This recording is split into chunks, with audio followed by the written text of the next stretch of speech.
Is it so dark? It's not dark. All right, welcome. We're about to start Tanya, chapter 4. You ready? Chapter 4 of Tanya. We're reading Tanya in the green Tanya. I don't know if that's backwards. The green Tanya from Rabbi Miller, translated with commentary and ideas from all over. Here he calls chapter 4 the inner and outer selves. That's the title, section 1, called The Clothes of the Soul. We entitled this class, You Are How You Dress. What does you are how you dress mean? We're going to find out. But the same way that a person can dress up in many different ways, many different outfits, many different garments, many different uniforms, and not only that, but a person really identifies with how they dress, with what they dress in. So too, the soul, we're going to learn, has also a way to dress up and a way to act out itself in the world. A soul is a divine entity, is a spiritual entity, but yet at the same time, it's able to manifest itself differently. So too, the exact same way that a person identifies themselves differently when we dress differently. So we could change our clothes and we're seen differently by the people around us. So too, the soul.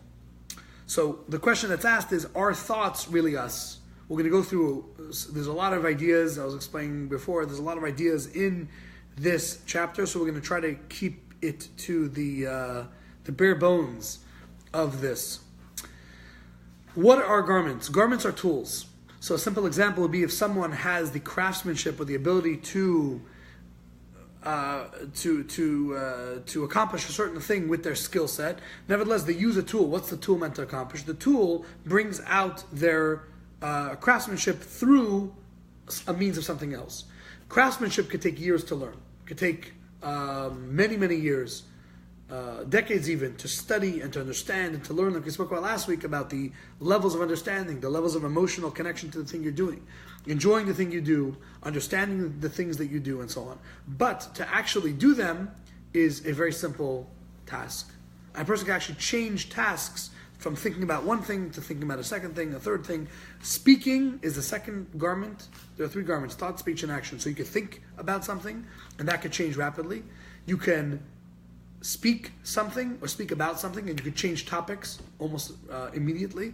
And also acting, even action, you could change from one action to another. You could start doing something and then change to something else. So these are the tools by which you express yourself: thought, speech, and action. In the beginning of the chapter, the Alter Rebbe, the author, explains that every single divine soul has these 3 garments. And these 3 are able to manifest themselves in any way which they please. So for example, when we do something, when we act in a certain way, we are able to say our own words, think our own thoughts, do our own actions, the things that we want to do, or if we choose, we could say somebody else's words, or we could do somebody else's actions, or we could think somebody else's thoughts. Right? If we're reading a book, we're reading somebody else's thoughts. If we repeat verbatim what somebody else said, we are repeating their words. Now that can be used in a negative way, right? Either because the words themselves are bad, or because it's dishonest, or because the usage of the words is dishonest, like plagiarism, or it can be positive. And the positive way of using that is by using the words, or using the thought, or using the action to get to a higher level. And this is really what a mitzvah accomplishes. When we do a favor for someone else in our lives, what we're really doing is we're doing something for them, identifying with them, and doing something that they need as opposed to something that we need. It's their action. Now, why would we do an action for somebody else? Because we're maintaining, we're developing a relationship with that person. So too, when we do a mitzvah, we are connecting ourselves to a higher purpose, God, and the things that God needs in this world to make this world a better place. So really, if you think about it, there are 3 steps that a person needs to do in order to engage with a relationship with someone else. The first step is to be conscious of the other person. However, when a person is conscious of another person, they themselves are limited in their own perspective of the other person. The other person really is not important. they are most important, and their perspective of the other person is all that matters. The second level is when the person who is thinking of another starts to express themselves to the second person. Right? Now, when you express yourself, the second person becomes somewhat important. Right? You can't say, well, I don't really care what you think. You have to take the other person into consideration, especially the fact that you have a reaction from the other person. The third level, the level of action, is when the other person becomes essentially significant. And if I want to do something for you, I have to do what you want. I can't do what I want. Right? If I think about you, I can think what I want. If I say something to you, there's a middle ground. But if I do something for you, it has to be what you want. If I do something for you that you don't want, it's counterproductive. So in the same exact way, we have 3 steps of relating ourselves to a divine cause. The first is thinking about good things. The second is speaking good things. And the third is doing good things. By the way, these are also related to the negative side of it, which a lot of people do not know, is that a mitzvah could be something you do, positive, and also it could be something that you don't do, negative.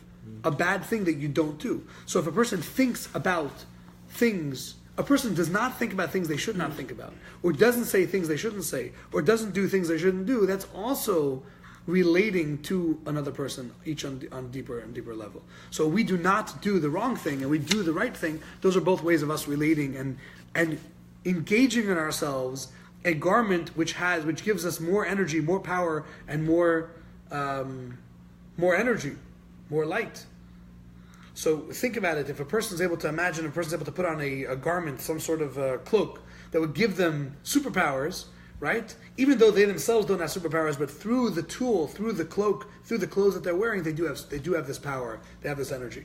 So too, when we do a mitzvah, we're engaging ourselves in a divine ability that we would not have otherwise. And that's really what the author was going to explain throughout the rest of the chapter, is how this takes hold. For example, a person studying Torah engages the mind. A person who says words of prayer engages the speech. And a person who does an action that they should do engages the power of activity, the power of action. It's interesting also that there are 248 positive commandments. There are 365 negative commandments.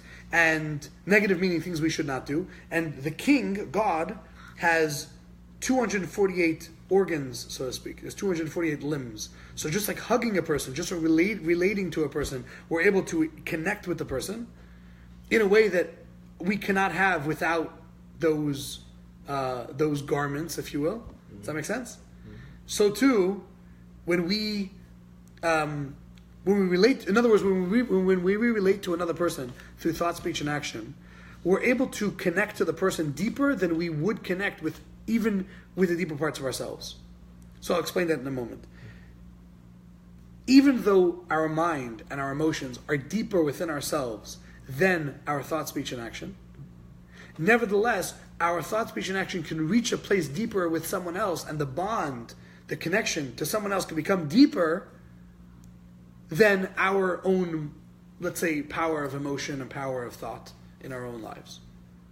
So even if I don't feel connected to someone else, by me doing a favor for somebody else, that makes us connected. You can do a favor for somebody you never even met, like a homeless guy in the street. If you do something for them that they appreciate, they look at you now as someone significant in their world, even though you may not see them as significant. And by the way, the exact same thing works the opposite, is that if someone sees you as insignificant, and then you do a favor for them, you now become significant. So if God is infinite, and we cannot relate to God in any way, especially in mind, especially in emotion. Our emotions are limited, our emotions are finite, our logic is finite, our desire is finite. But by us doing an infinite action, i.e. a mitzvah, then we're able to connect and infuse our lives with something, connect to something far greater than ourselves that we'd ever be able to accomplish 1,000,000 years on earth. That's a pretty powerful idea. Now, in that, it's interesting also that just as there are different levels of love and reasons why we'd want to do something for someone else, so too there are reasons of reverence or respect that we wouldn't want to do something that we shouldn't do for someone else. Okay? So the positive is led by love. The things we do for others positively, good things, are led by a positive emotion.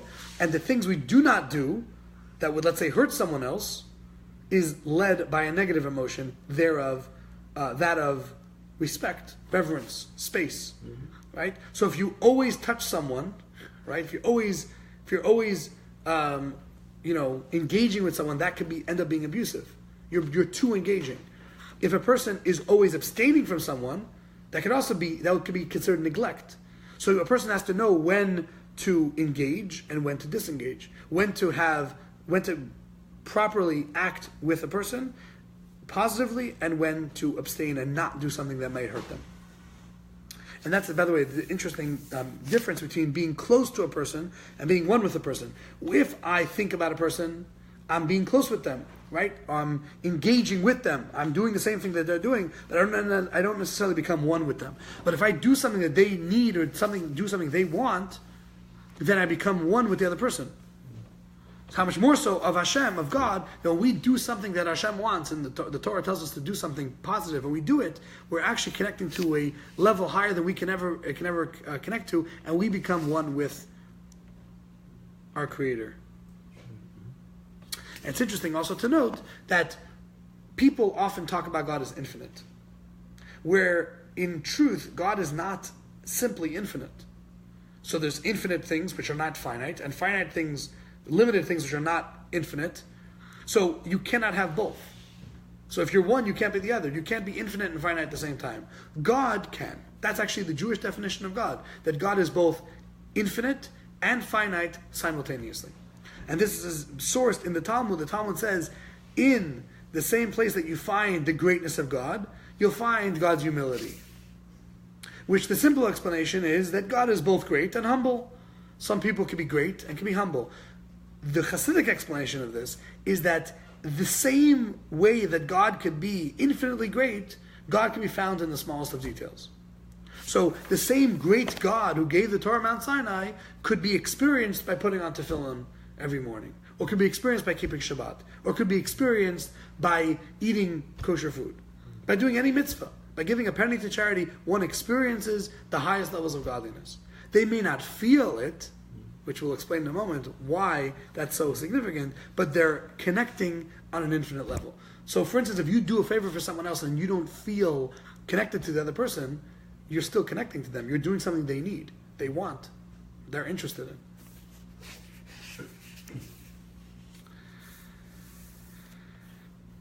The Tanya then goes on to explain that the same way that something, water, for example, can come down from a very high place to a very low place but does not change, so too,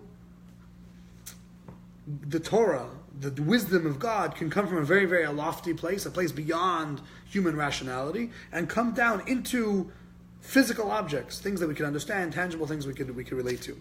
Now, that does not mean that God is limited to the small thing that it relates to, but that God is in both the limited and the infinite. So the wisdom is both finite and unlimited, but we're only able to reach such a level, a certain level.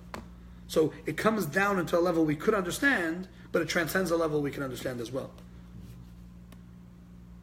So in other words, the garments, though external, so even though the garments are outside of ourselves, they're only our actions, they're only our speech, they're only our thoughts. Prayer, we're just saying words. Actions, we're just doing things. These are able to access the deepest essence of someone else. So you have two people who are thinking private thoughts, let's say, sitting next to each other, they have no relationship. But the moment that one person does a favor for the other person, now you have a relationship. So too, God's thoughts are infinite, our thoughts are finite. There's never going to be a middle ground. But once we do something, once we find a common link, one being God wants us to do something, and we do that thing, now we have a relationship. And that works in any relationship with life. By doing the things the other person needs, we gain significance. And that actually is the only way that we can be significant in a vast, almost infinite world. It seems infinite, it seems beyond comprehension how large and how vast the universe really is. So how could we, as puny creatures, find ourselves as of any significance whatsoever? The simple answer is that the only way we could be significant is we do something of infinite significance. And the only thing in this world of infinite significance is a mitzvah. And this is why our sages tell us that better is 1 hour of fixing ourselves and doing good things in this world than all of the world to come. And this is a very, very interesting statement. Because the simple explanation of this statement is that right now we're able to accomplish things. After we pass away, after we're gone, we can no longer do anything. So right now we live a dynamic life. When we pass away, we only have a legacy. Legacies are static, right? How many times do you have a biography which changes? Biography is biography. You know about the guy's life. Some people know more, some people know less, but the biography is a full picture of what the person did throughout their lifetime. What they did is what they did. So 1 hour of good deeds? 1 hour of good deeds in this world is greater than the whole life in the world to come. Why? So the simple explanation is that in 1 hour you're able to actually write, so to speak, your eulogy. Right? You could do something that will make people talk about you for 100 years. After a person passes away, they can't do anything of significance. The Chassidic explanation is as follows. The deeper understanding of this is that in the world to come, in other words, when a person passes away, let's think about this very rationally and very simply. When a person does something good, they can feel good about the thing they did. But what is the reason why they did the good thing? They didn't do the good thing because they're going to feel good. They did the good thing for a reason that it's good. For the reason that it's good. Right?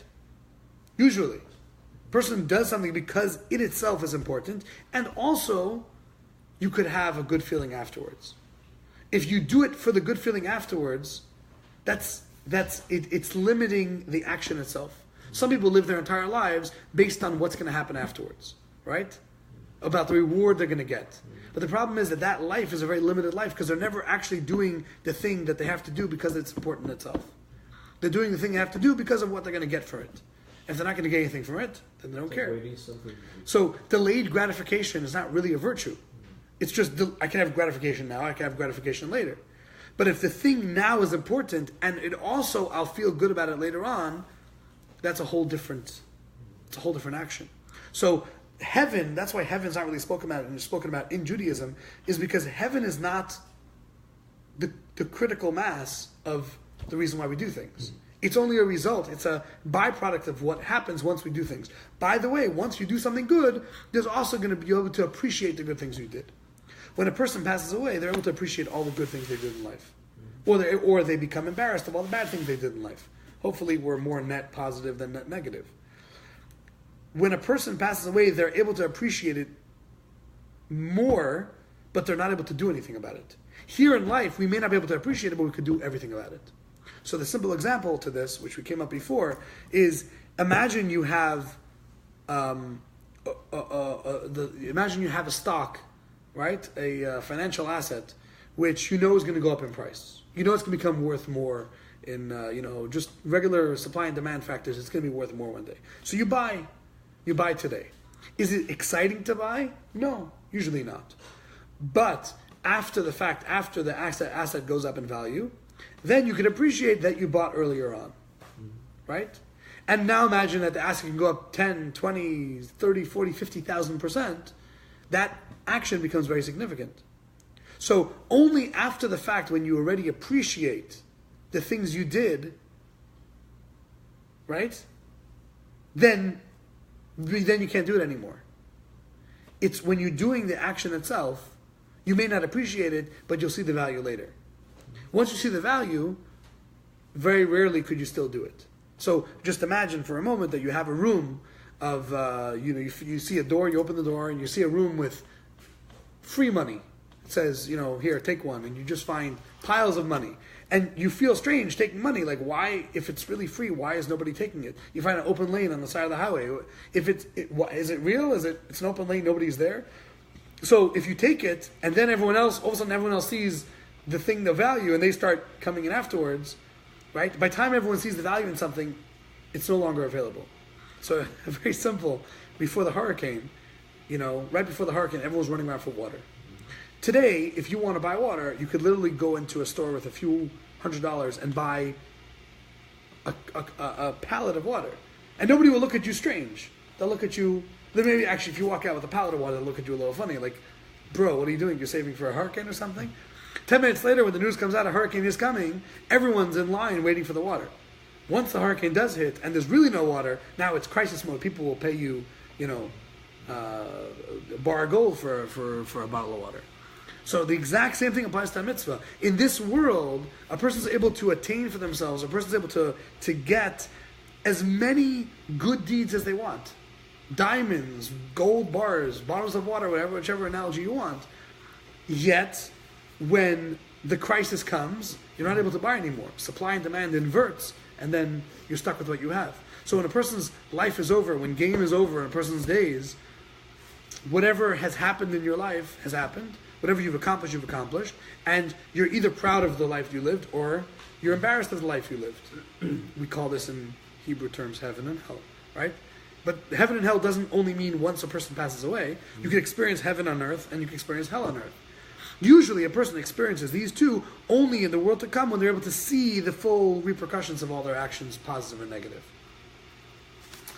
And this brings us to, there's actually an interesting anecdote from Rabbi Levi Yitzchak of Barditchev, who said that if there was one pair of tzitzis, one mitzvah available for people to do in the Garden of Eden, the whole Garden of Eden would vaporize and would explode into divine light. In other words, it would cease to exist. Why? Because it would be equivalent to bringing, let's say, a truckload of water bottles into a war zone where there's no water. You have chaos. You have pandemonium. So if you bring a mitzvah into a place where people realize the value of a mitzvah, there'll be absolute chaos, like the way that the world was when the world first started. However, now we're living in a world where people do not see the value of a mitzvah. They don't see the value of a good deed. They don't see the value of living a pure, godly, inspired life. So it's not so exciting. But when Mashiach comes, we can tie it in, we can finish off with this, is that when Mashiach comes, we will see the purpose of all creation. We will see the value in everything that has inherent value. And by the way, by extension, the worthlessness of the things that have no value. So things you could invert the other way is that things that people think are important now, like money, will become worthless. It says Mashiach comes, money will become like the sand of the earth. Right, the dust of the earth. What's so significant, people run their entire lives, they run around trying to make another dollar. When Mashiach comes, it's all going to be worthless. What's going to be worth? Mitzvahs, good deeds. And ironically, you're not going to be able to do good deeds and get mitzvahs the same way that you have the ability to now. So now we live in a dark world where it's sort of like if you find the opportunities, you have to grab the opportunities when you have them. Whereas when Mashiach comes, the opportunities will be all around. Sorry, the people will see opportunities, but they won't be able to access them. Similar to the end of life, in a way, but not for each individual person, but for the entire world. We have mass revelation, but also you have no opportunities. Today you have no revelation, but you have massive opportunities.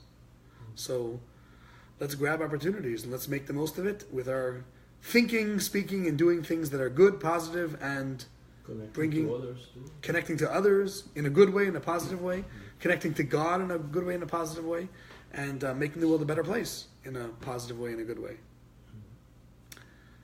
Chapter 4. Next week, total immersion. We'll talk about this on a deeper level and how we reach our fullest potential.